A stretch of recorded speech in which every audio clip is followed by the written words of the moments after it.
அப்போஸ்தலனாகிய பவுல் கொரிந்தியருக்கு எழுதின முதலாம் நிருபம் 1ஆம் அதிகாரம். தேவனுடைய சித்தத்தினாலே இயேசு கிறிஸ்துவின் அப்போஸ்தலனாகும்படி அழைக்கப்பட்டவனாகிய பவுலும் சகோதரனாகிய சொஸ்தனேயும் கொரிந்துவிலே கிறிஸ்து இயேசுவுக்குள் பரிசுத்தமாக்கப்பட்டவர்களாயும் பரிசுத்தவான்கள் ஆகும்படி அழைக்கப்பட்டவர்களாயும் இருக்கிற தேவனுடைய சபைக்கும் எங்களுக்கும் தங்களுக்கும் ஆண்டவராயிருக்கிற நம்முடைய கர்த்தராகிய இயேசு கிறிஸ்துவின் நாமத்தை எங்கும் தொழுது கொள்ளுகிற அனைவருக்கும் எழுதுகிறதாவது, நம்முடைய பிதாவாகிய தேவனாலும் கர்த்தராகிய இயேசு கிறிஸ்துவினாலும் உங்களுக்கு கிருபையும் சமாதானமும் உண்டாவதாக. கிறிஸ்துவை பற்றிய சாட்சி உங்களுக்குள்ளே ஸ்திரப்படுத்தப்பட்டபடியே நீங்கள் இயேசு கிறிஸ்துவுக்குள்ளாய் எல்லா உபதேசத்திலும் எல்லா அறிவிலும் மற்றெல்லாவற்றிலும் சம்பூர்ணம் உள்ளவர்களாக்கப்பட்டிருக்கிறபடியால் அவர் மூலமாய் உங்களுக்கு அளிக்கப்பட்ட தேவ கிருபைக்காக நான் உங்களை குறித்து எப்பொழுதும் என் தேவனை ஸ்தோத்திரிக்கிறேன்.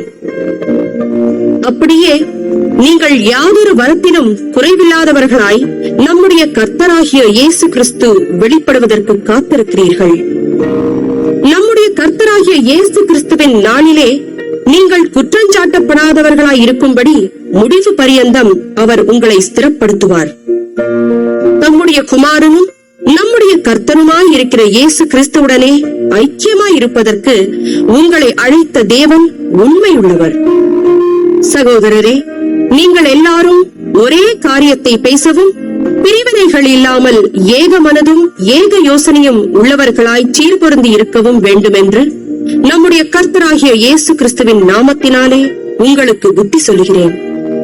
ஏனெனில் என் சகோதரரே, உங்களுக்குள்ளே வாக்குவாதங்கள் உண்டென்று குலோவேயாளின் வீட்டாரால் உங்களை குறித்து எனக்கு அறிவிக்கப்பட்டது.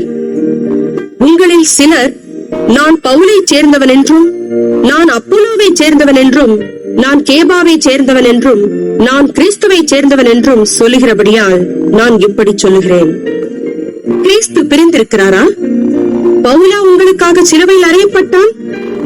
பவுலின் நாமத்தினாலேயா ஞானஸ்நானம் பெற்றீர்கள்? என் நாமத்தினாலே ஞானஸ்நானம் கொடுத்தேன் என்று ஒருவனும் சொல்லாதபடிக்கு நான் கிறிஸ்துவுக்கும் காயுவுக்குமே அன்றி உங்களில் வேறொருவனுக்கும் ஞானஸ்நானம் கொடுக்கவில்லை. இதற்காக தேவனை ஸ்தோத்திரிக்கிறேன். ஸ்தேவானுடைய வீட்டாருக்கும் நான் ஞானஸ்நானம் கொடுத்ததுண்டு. இதுவும் அல்லாமல் இன்னும் யாருக்காவது நான் ஞானஸ்நானம் கொடுத்தேனோ இல்லையோ அறியேன். ஞானஸ்நானத்தை கொடுக்கும்படி கிறிஸ்து என்னை அனுப்பவில்லை, சுவிசேஷத்தை பிரசங்கிக்கவே அனுப்பினார். கிறிஸ்துவின் சிலுவை வீணாய் போகாதபடிக்கு சாதுரிய ஞானம் இல்லாமல் பிரசங்கிக்கவே அனுப்பினார். சிலுவையை பற்றிய உபதேசம் கெட்டுப் போகிறவர்களுக்கு பைத்தியமாய் இருக்கிறது, ரட்சிக்கப்படுகிற நமக்கோ அது தேவ பலனாயிருக்கிறது. அந்தப்படி ஞானிகளுடைய ஞானத்தை நான் அழித்து புத்திசாலிகளுடைய புத்தியை அவமாக்குவேன் என்று எழுதியிருக்கிறது. ஞானி எங்கே? வேதபாரகன் எங்கே? இப்பிரபஞ்ச தர்க்க சாஸ்திரி எங்கே? இவ்வுலகத்தின் ஞானத்தை தேவன் பைத்தியமாக்கவில்லையா? எப்படியெனில் தேவ ஞானத்துக்கேற்றபடி உலகமானது சுய ஞானத்தினாலே தேவனை அறியாதிருக்கையில் பைத்தியமாக தோன்றுகிற பிரசங்கத்தினாலே விசுவாசிகளை ரட்சிக்க தேவனுக்கு பிரியமாயிற்று. யூதர்கள் அடையாளத்தை கேட்கிறார்கள், கிரேக்கர் ஞானத்தை தேடுகிறார்கள்.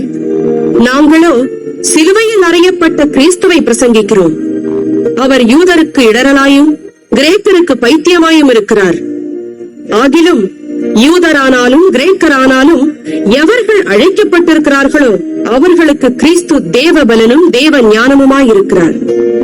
இந்தப்படி தேவனுடைய பைத்தியம் என்னப்படுவது மனுஷருடைய ஞானத்திலும் அதிக ஞானமாயிருக்கிறது. தேவனுடைய பலவீனம் என்னப்படுவது மனுஷருடைய பலத்திலும் அதிக பலமாயிருக்கிறது. எப்படியெனில் சகோதரரே, நீங்கள் அழைக்கப்பட்ட அழைப்பை பாருங்கள். மாம்சத்தின்படி ஞானிகள் அநேகர் இல்லை, வல்லவர்கள் அநேகர் இல்லை, பிரபுக்கள் அநேகர் இல்லை.